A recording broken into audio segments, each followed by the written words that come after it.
It was supposed to be just another quiet evening, but what she heard in that room changed the rest of her life. The camera shakes slightly.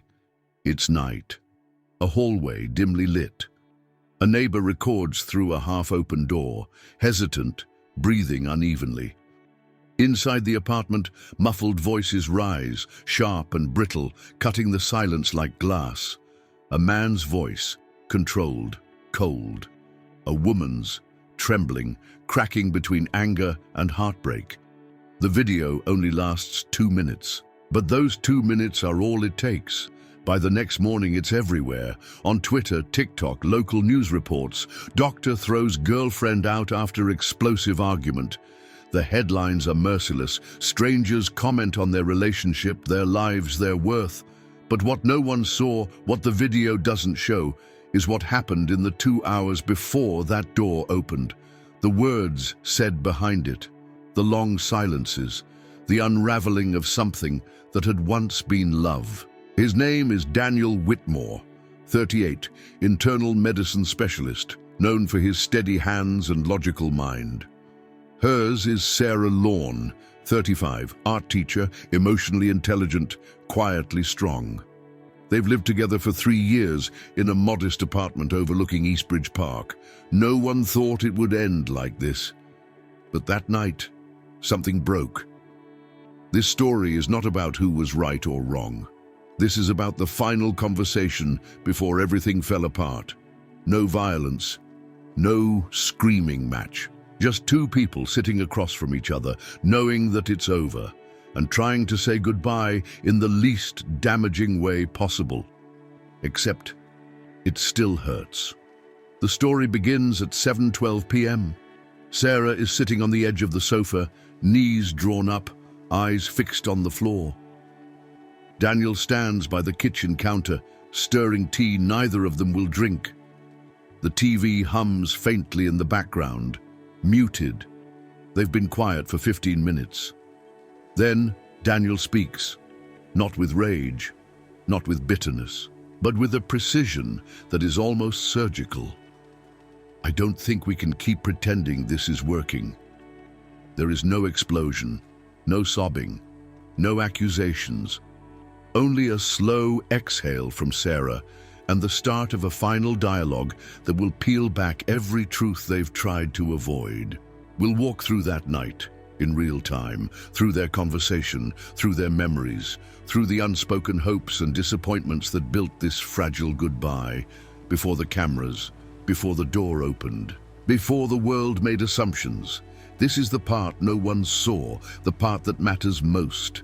Before the door closed for the last time, there was comfort.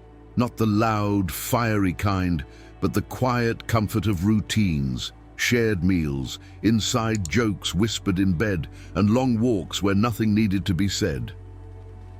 Sarah Lawn met Daniel Whitmore at a university fundraiser. She was setting up a student art gallery. He was donating to a medical research booth. They weren't supposed to meet, but someone spilled red wine. Someone laughed, and a napkin turned into a 2-hour conversation. They didn't fall in love instantly, they just continued. Coffee the next day, a walk the week after, an invitation to a small concert. Time passed in a slow, deliberate rhythm. That was always their way. Sarah lived for textures and light. Her studio was filled with unfinished canvases, sketchbooks, dried brushes in coffee mugs.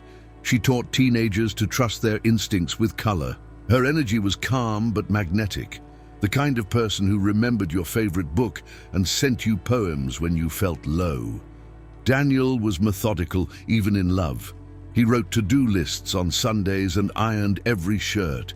In surgery, he was calm under pressure. In life, he built a world that functioned until it didn't. Their home was a balance of order and chaos. Books lined the living room shelves next to old paint palettes. His alarm went off at 5:30 a.m. sharp. She stayed up until 1 a.m. listening to podcasts about forgotten artists. They respected each other's rhythms until those rhythms began to collide. Still, there were good days.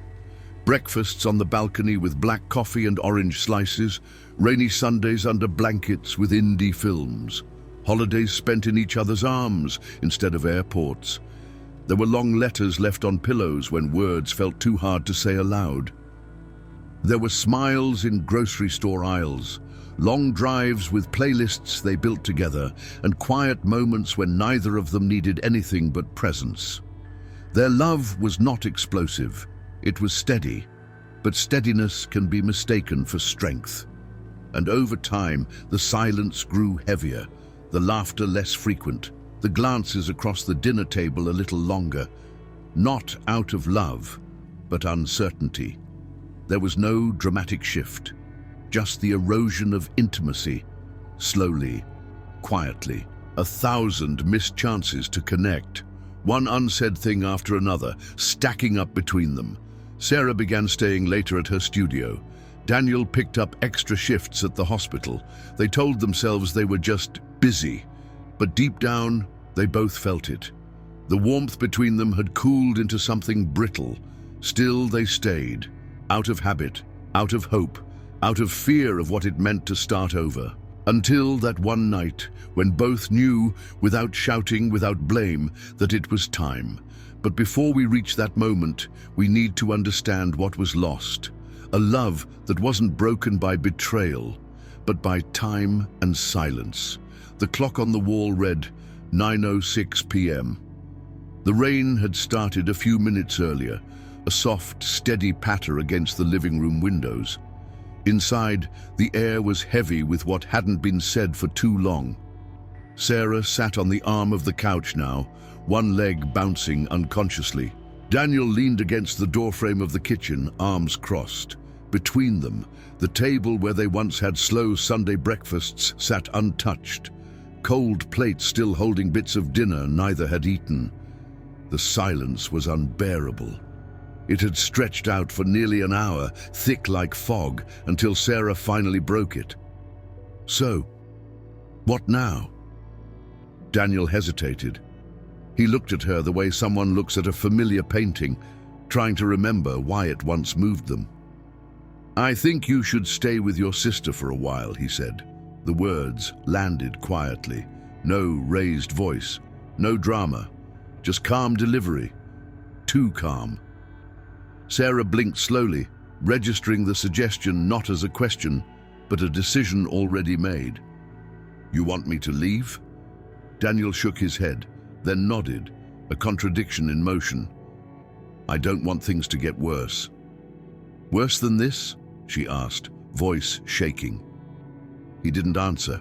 Instead, he moved toward the window, opened it slightly, and let the cold air in. The tension didn't leave. It shifted, from invisible to suffocating. Sarah stood, slowly. Her voice broke. "You waited until now to say that?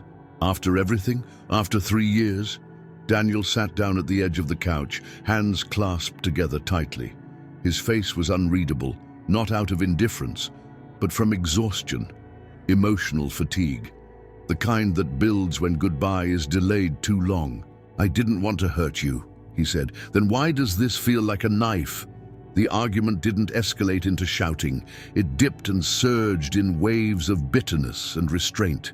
Daniel's logic clashed with Sarah's emotion. Every word had weight, every pause a meaning. "You stopped talking to me," she whispered. "You stopped listening," he replied. It wasn't about one fight, it was about 100 small ones they never had, about growing apart in parallel silence.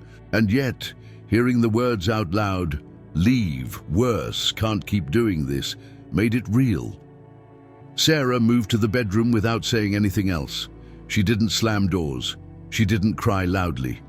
She began folding clothes in robotic motions, placing them into the small duffel bag she always used for weekend trips. When she returned to the living room, Daniel stood near the entrance, holding the keys she'd left on the coffee table. She took them silently. At 9:31 p.m., she walked out. That was the moment a neighbor across the hall pressed record.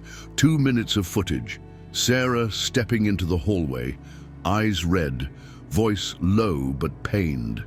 Daniel behind her, closing the door slowly. The internet saw a scandal. But the real story was everything that happened before the hallway. The morning after felt still, almost cruelly so. Sarah sat on the edge of her sister's guest bed, staring at a single coffee mug on the windowsill. Light filtered through thin curtains, soft and indifferent. The kind of morning that should have been ordinary.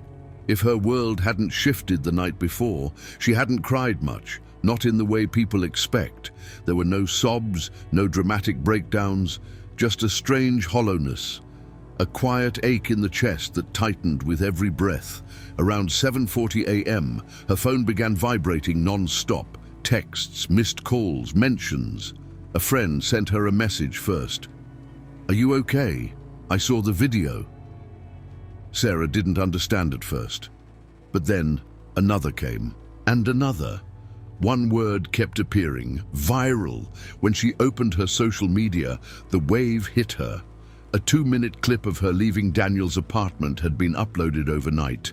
A neighbor's phone, shaky and intrusive, had captured her walking into the hallway, with eyes swollen and voice cracking. The internet did the rest, out-of-context speculation, judgments, sympathy from strangers, cruelty from others. They didn't hear what was said behind the door, they didn't care. To the world, she was the woman thrown out by her boyfriend. The mellow breakup turned messy. Daniel hadn't contacted her since. She didn't know if he'd seen the video or if he even cared. She wasn't sure what would be worse. For the next few days, time slowed to a crawl. She slept at odd hours, woke up disoriented, stared at blank walls. Her sister, Amy, tried to be supportive, but their conversations were shallow, avoiding the deep cuts. Amy kept suggesting yoga, warm tea, distraction. Sarah just nodded. The worst part wasn't losing Daniel, it was realizing how much of herself she'd given up in that relationship. How many parts she'd silenced. Little compromises that didn't seem like much until they formed a version of her she didn't recognize anymore. She thought of the small studio apartment she gave up when she moved in with him. The painting she never finished because he said it looked too sad. The friends she stopped inviting over. The nights she chose to sit quietly by his side while he worked instead of painting or journaling. She remembered one night, nearly a year ago, when she'd quietly asked, "Do you still see me?" And he had smiled faintly, replying, "Of course, every day." But it hadn't been true. Not really. Now, in the quiet of this unfamiliar room, she wondered if she had stopped seeing herself long before he did. Days passed, slowly. The messages stopped. The video faded from the algorithm. The public moved on, but Sarah didn't, not yet. She wasn't heartbroken. She was grieving something deeper, the version of her that had slowly disappeared without anyone noticing. And now she had to figure out what came next. It happened on a Tuesday afternoon. Sarah had spent most of the day cleaning out an old box of art supplies she'd left in her sister's garage. Paint tubes long dried out, pencils worn to stubs, a single sketchbook, the heavy kind with black linen covers, buried at the bottom. She hadn't touched it in almost 2 years. Curiosity guided her hands as she opened it. The first page was dated April 11th, 2022. A loose pencil drawing of Daniel asleep on the couch, peaceful, her handwriting underneath, "I don't want to forget this version of him." She stared at it for a long time, then flipped through more pages, charcoal renderings of city streets, fragments of poetry, a smeared self-portrait in blue ink, unfinished. And then blankness. 10, 20 pages untouched. The emptiness of those pages echoed the emptiness she'd carried inside herself for months. That's when something inside her shifted, not all at once, not dramatically, but quietly, intentionally. She closed the sketchbook, walked back into the house, and told Amy, "I think I need to go back." Amy's eyes widened. "To Daniel?" "No," Sarah said softly, "to myself." That night she started painting again. Nothing big, just a small canvas, a palette of 4 colors, and a lamp beside her bed. She didn't paint anything recognizable. just emotion, movement, texture. Her brushstrokes were hesitant at first, then steadier, then braver. Each night that week, she returned to that canvas, not for healing, not for closure, but for grounding. The video was still out there.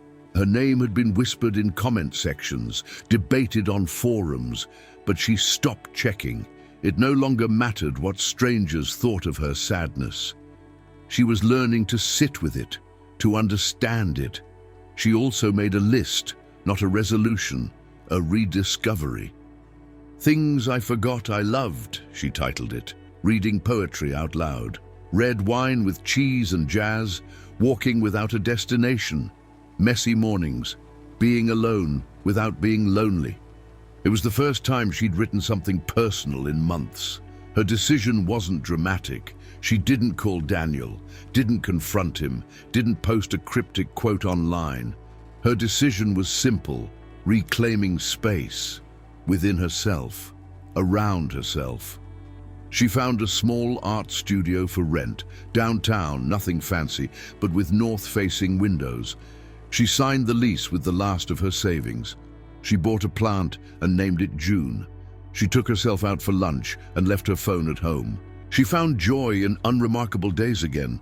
The pain hadn't disappeared, but it had changed shape. Instead of drowning her, it became something she could hold, examine, paint.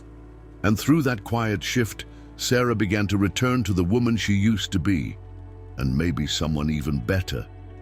3 years passed, not suddenly, not cleanly, but like seasons shifting.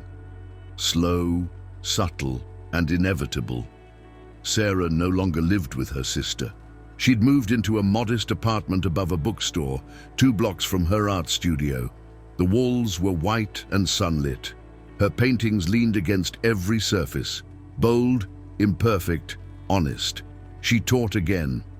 This time, not at a school, but at a community center where people came not for grades, but for release. Women who hadn't held a brush in decades. Teenagers who didn't know how to talk about their sadness except in color. Lonely men who painted still lifes of their empty kitchens. And Sarah, who taught them how to feel out loud. Life didn't rush. It moved in rhythm with her own healing. The video had long disappeared into the churn of the internet. New scandals had come and gone. The world had forgotten. But she hadn't, and that was okay. Sometimes on quiet nights she would think of Daniel, not with bitterness, not even with sadness, but with a distant warmth, like remembering a city you once loved, but could never return to. She never tried to reconnect. He didn't either. Their story had found its ending, even if no one applauded when the curtain fell. In her apartment, a corkboard hung above her kitchen table. On it, small photographs and scribbled notes, a selfie with her students, a leaf she'd found on a mountain trail, a receipt from the first art show she'd hosted in the city. She celebrated small anniversaries. The day she painted again, the day she stopped searching her name online, the day she laughed, really laughed, without it catching in her throat. Her friends grew closer again. Her sister had a baby. Time folded gently into new routines, but not everything was forward. There were still nights when loneliness visited, uninvited, unashamed. On those nights, Sarah lit a candle, poured wine, and wrote letters she never sent. To herself, to who she used to be, even sometimes to Daniel.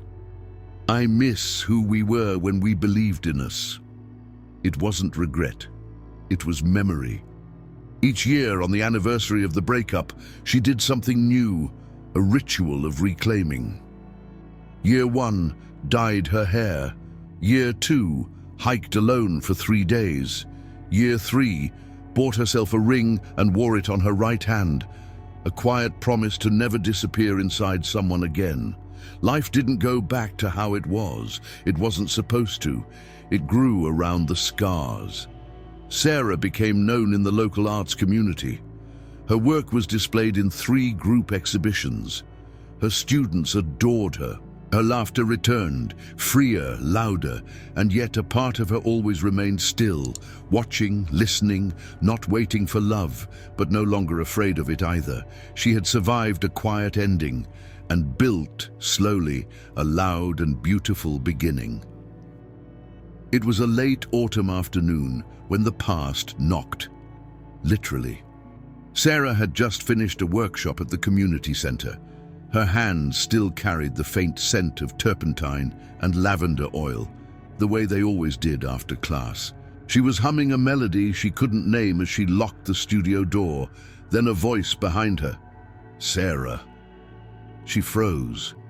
Even before turning, she recognized the voice, not by its sound, but by the way her chest tightened at hearing it. Slowly, she turned around. Daniel stood at the bottom of the steps, slightly older. His coat looked too heavy for the weather. His eyes, however, hadn't changed. "Hi," he said. For a second, neither of them moved. The air between them stretched taut, not with anger, but with all the things left unsaid for 3 years. Sarah didn't smile. She didn't cry. She simply tilted her head, as if trying to read a painting from a distance. "Why are you here?" Daniel looked down, adjusting his bag over his shoulder. He was nervous, that much was clear. "I didn't plan this. I've been in town for a conference. I saw one of your flyers in the bookstore." Sarah crossed her arms, but not defensively. She was steady, grounded. "And that made you come find me?" He nodded. "I just wanted to say, I'm sorry." The words didn't come with fanfare. They weren't dramatic, just real. For the way I ended things, for how cold I was, for not seeing you clearly, until after you were gone. Sarah took a deep breath. The wind picked up slightly. She could hear leaves scraping along the sidewalk. "You didn't throw me out," she said calmly. "I left. Let's be honest about that." Daniel nodded again, quietly. "I watched the video once," he admitted. "Only once. I couldn't bear it.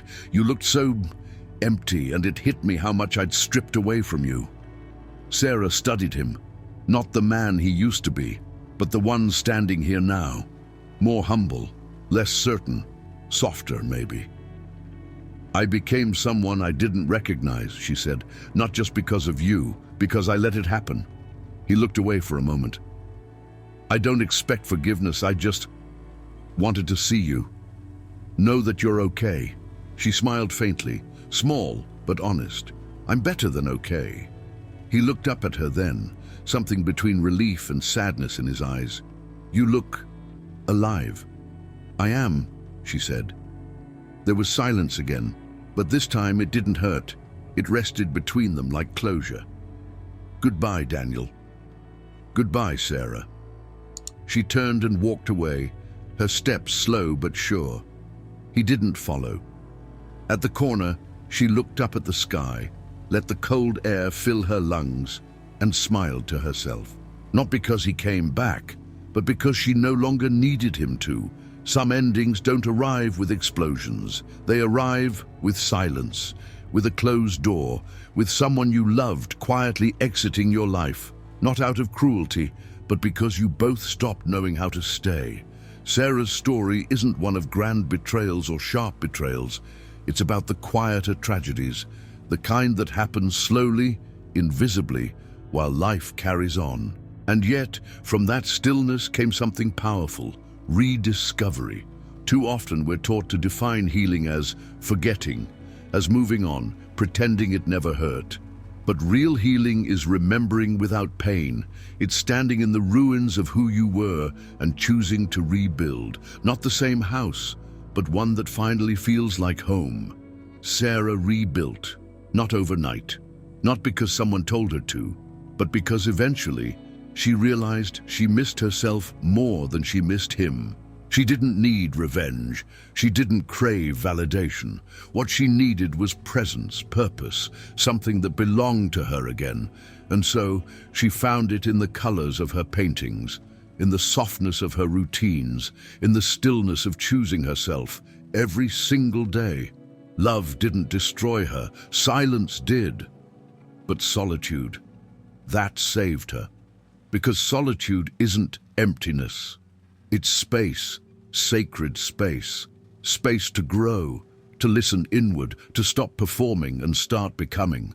And that's the part we often forget when watching a story unfold on a screen, especially when it's just 2 minutes long and stripped of its humanity. A viral video showed Sarah walking out of an apartment. What it didn't show was everything she walked into afterward. Her resilience, her gentleness, her rediscovery of joy. She didn't come out of that relationship stronger because pain is noble, but because she finally stopped shrinking to keep someone else comfortable. And maybe, just maybe, someone watching her story will remember that love isn't supposed to make you disappear. That staying quiet to keep the peace only creates war inside you. And that walking away isn't failure. It's a declaration that you deserve more than half love and unfinished conversations. If you're standing in that hallway now, the one Sarah stood in, red-eyed and lost, this story is for you. If you've forgotten how to recognize yourself in the mirror, this story is for you. And if you're afraid of starting over, don't be. Because sometimes the most powerful thing you can do is pack your bag, step into the unknown, and choose yourself, fully, loudly, without apology. The world might not notice, but you will. And that's more than enough. If you enjoyed this story, leave a like down below, share your thoughts on the ending, and let us know if you would have done anything differently. Don't forget to subscribe to the channel and hit the bell icon so you don't miss more stories like this one.